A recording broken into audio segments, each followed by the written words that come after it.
महाभारत कथा। महाभारत की कथा महर्षि पराशर की कीर्तिमान पुत्र वेद व्यास की देन है।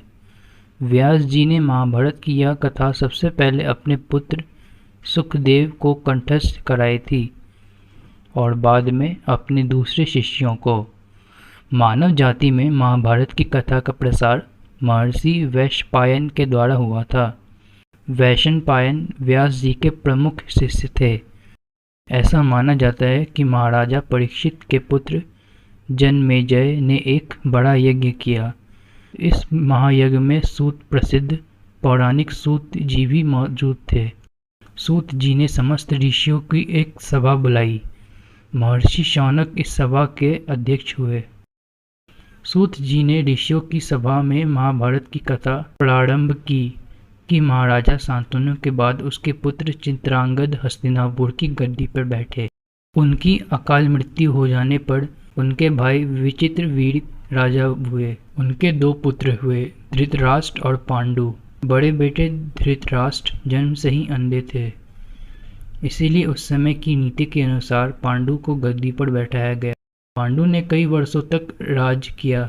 उनकी दो रानियां थीं, कुंती और माद्री। कुछ समय राज्य करने के बाद पांडु अपने किसी अपराध के प्रायश्चित के लिए तपस्या करने जंगल में गए। उनकी दोनों रानियां भी उनके साथ ही गई। वनवास के समय कुंती और माद्री ने 5 पांडवों को जन्म दिया। कुछ समय बाद पांडु की मृत्यु हो गई। 5 अनाथ बच्चों का वन के ऋषि मुनियों ने पालन पोषण किया और पढ़ाया लिखाया।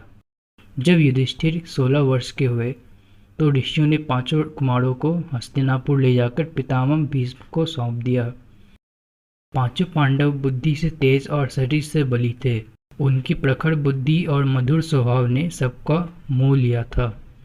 यह देखकर धृतराष्ट्र के पुत्र कौरव उनसे जलने लगे और उन्होंने पांडवों को तरह तरह से कष्ट पहुंचाना शुरू कर दिया।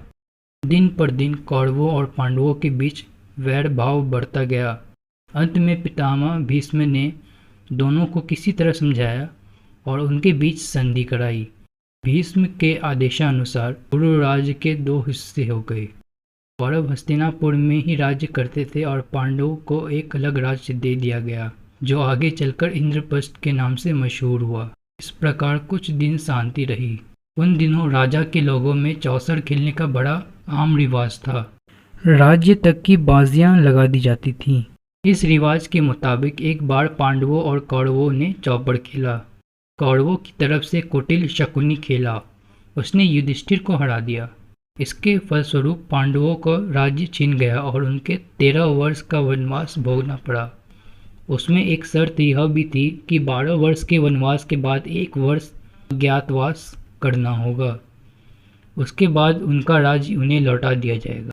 द्रौपदी के साथ 5 पांडव 12 वर्ष वनवास और 1 वर्ष अज्ञातवास में बिताकर वापस लौटे, पर लालची दुर्योधन ने लिया हुआ राज्य वापस करने से इनकार कर दिया।